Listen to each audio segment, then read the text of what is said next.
আসসালামু আলাইকুম। আশা করি সবাই ভালো আছেন। আলহামদুলিল্লাহ আমরা অনেক ভালো আছি। তো কালকে আসলাম বরিশাল দিয়ে। আপনারা তো দেখলেন যে বরিশাল গেছি। আর যারা না দেখছেন আমার নতুন চ্যানেলে দেখেন, রুবেল জান্নাত ব্লগ। তো এই ভিডিওটা আমি নতুন চ্যানেলে দিছি। বরিশাল গেছি, জান্নাতের জন্য ওষুধ নিয়ে গেছি, তারপর ওরে ডাক্তার দেখান লাগছে, ডাক্তার দেখাইয়া রাইখে তারপরে বাড়িতে আইছি। তো আজকে এখন সকালবেলা, এখন যাইতেছি একটু বাজারে। মুরগির বাচ্চা আবার ওই যে চাউল, বড় চাউল তো খাইতে পারে না, এই জন্য একটু বাজারে যাম। বাজারে যাইয়া ব্রয়লার আদার এনে দেবো, চিকন যে আদারটা আছে ওই আদারটা এনে দেবো, ওই আদারটা হলে ভালো খায়। তো এই জন্য একটু বাজারে যাবো এখন। আর বাড়িতে হলে প্রচুর গরম। বরিশাল রয়েছি 2 দিন, মানে গরমে টেকতে পারি না, এত গরম যা বলার মতো না। ভাবছি বাড়িতে মনে হয় ঠান্ডা আছে, বাড়িতেও এসে দিই যে প্রচুর গরম। আরও গ্রামের বাড়িতে থাকে না কারেন্ট, বাইরে ঘোরা লাগে কারেন্ট না থাকলে। এত গরম যা বলার মতো না। এই কয়েকদিন যাবৎ প্রচুর গরম পড়তেছে।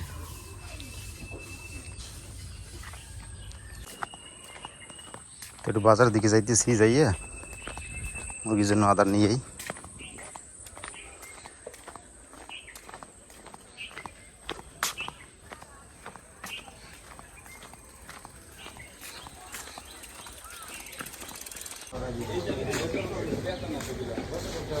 ব্রয়লার আদার আছে ছোটটা না বড় বড়টা? ছোটটা পাওয়া যাবে না? ওটা ভালো না। তো দেন দিয়ে কেজি কত? 75 1 কেজি দেন।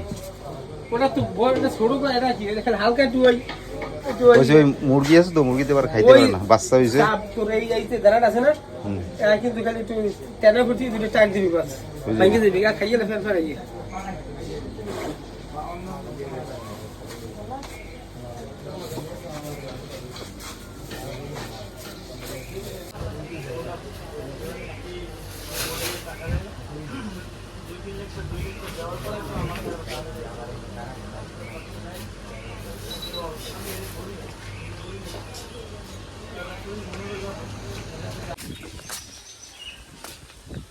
বলার আদার দেওয়া মুরগি কে বলার নাই বলে কইলাম না, বড়তা গুড়ি করা লাগবে। কইলাম তোমার যে ছোটতা নাই, বড়তা। হ্যাঁ, মুরগিও গেছে 2টি। এই জিসের তলে পড়ছে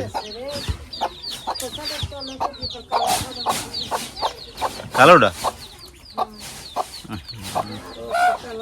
দেব আদার গুড়ি করে কটের মধ্যে দিয়ে তো খাইবে না, সিউ সিউ সিউ সিউ করে।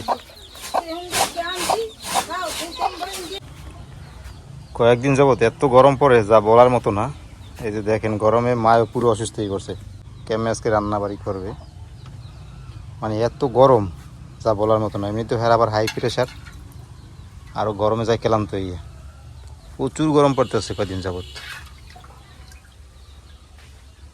তোমার শরীরেই ভালো না, গরমের মধ্যে বেশি কিছু করা লাগবে না, যা পারো এই করো, শর্টকাটে যা হয়ে যায়। এইভাবে ইউই থাকবা।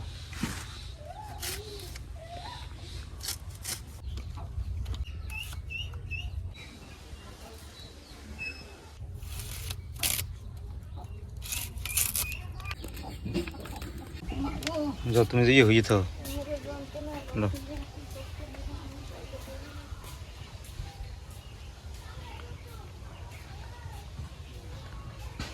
মার শরীরটা খারাপ, মারে পাড়াই দিছি। বয়স আসলে মানুষের বয়স চলে গেলে বুড়ো বয়সে বলে এবার রোগের আর শেষ থাকে না। যেহেতু মারে পাঠাই দিছি, শরীর খারাপ লাগে বেশি, একটু রেস্ট লইয়াও। এই যে এগুলো ফেলাই রেখে গেছে, আর পারতেছে না, তো আমি এগুলো কুটি কেটে নেই। এবার মায় আবার সুস্থ বুঝলে এই রান্নাটা বসাই দেবে না।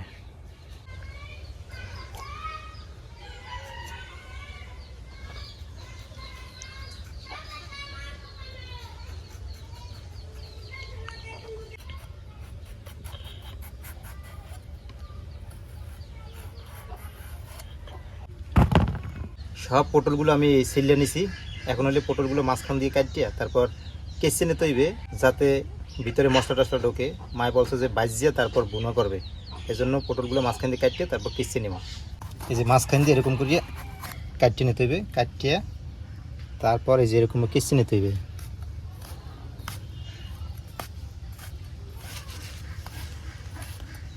এরকম সুন্দর করে কিস্তি নিতে হইবে।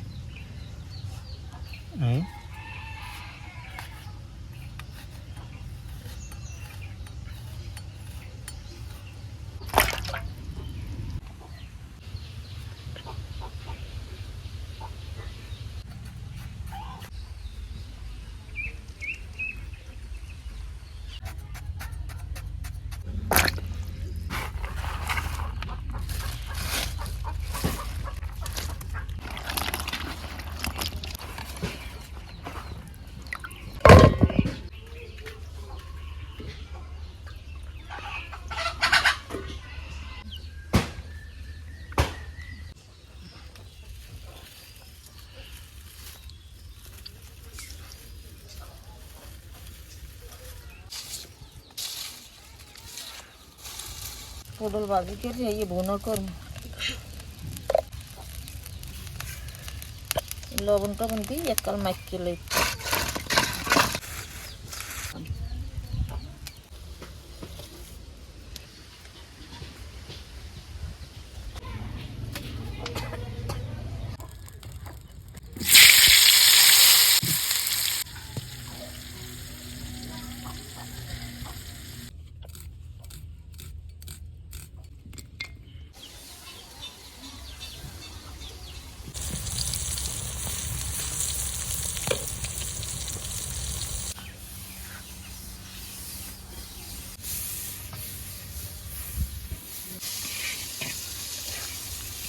ভাজি দুই হেলাই আমি গেছে পটল ভাজা।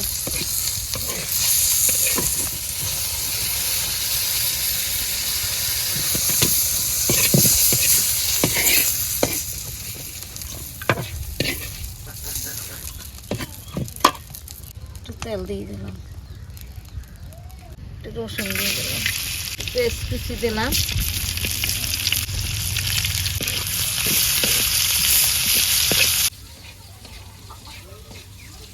একটু হলুদ দিয়ে দিলাম, মরিচের গুঁড়ি দিলাম, পানি দিয়ে দিলাম,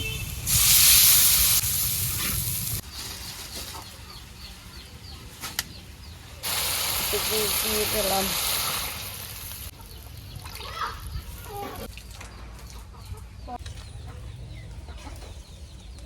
জলটা উঠলেই গেছে, আর আমি এই দিয়ে দিলাম পটল ভাজা দিয়ে দিলাম।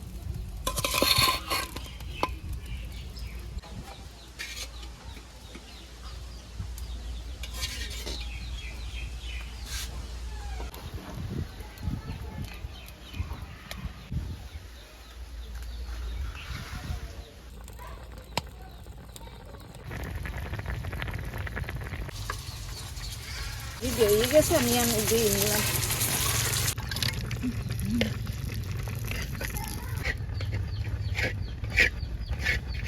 ডাল চড়া মানের তেল দিয়ে দিলাম, মরিচ কুচি দিলাম,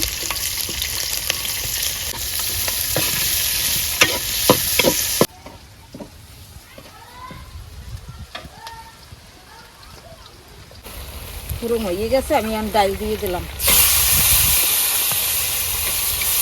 ডাল চচ্চড়ি ভাতটা হয়ে গেছে, আমি ভাতটা উঠিয়ে আবার এই ভাজা বসাই দিলাম, ঢেঁড়স ভাজিতে নুন দিয়ে দিলাম,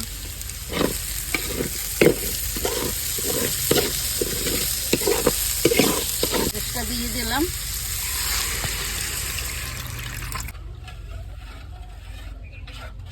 কড়াইটা গরম হয়ে গেছে, আমি তেল দিয়ে দিই, পেঁয়াজ কুচি দিয়ে দিলাম,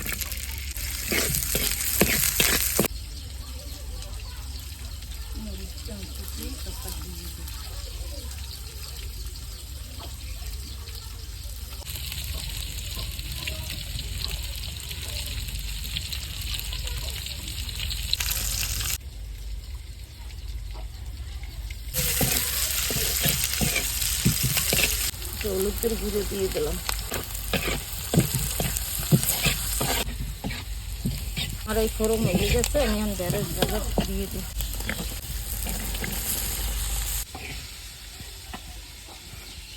লবণ দিয়ে দিলাম,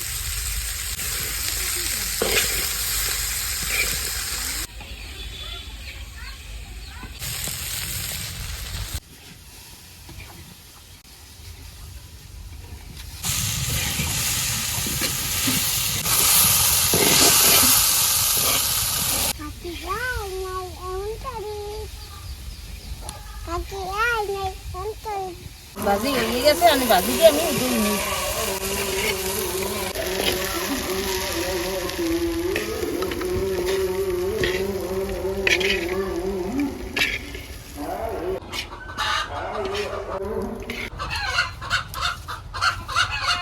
ডাইল হয়ে গেছে, ডাইল দিয়ে ডালমুনো এটা বাইলের লাগে থাক,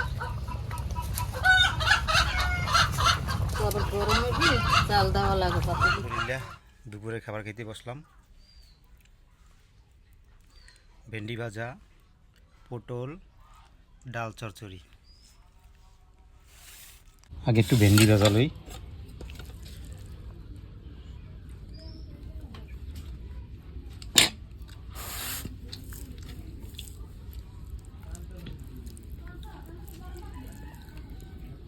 বিসমিল্লাহি ওয়া বারাকাতুহু।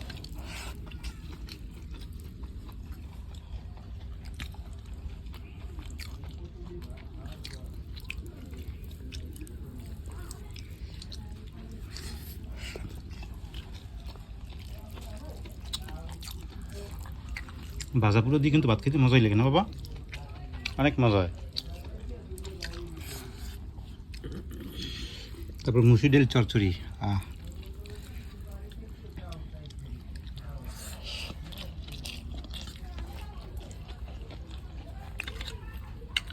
এইটাও দেখেন কত সুন্দর লোভনীয় দেখা যায় পটল। এটা একটু লই।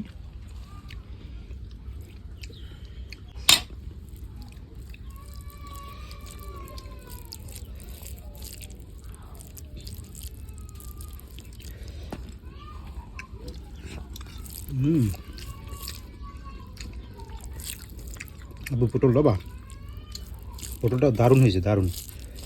ওয়াও, খুব সুন্দর হয়েছে তোমার রান্না।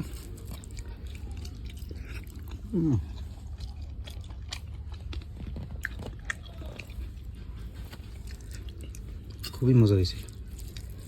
মায়ের হাতের রান্নার যা স্বাদ,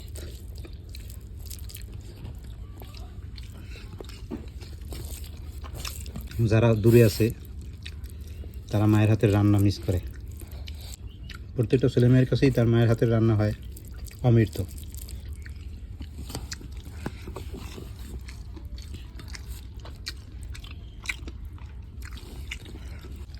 একটু ডাল লই।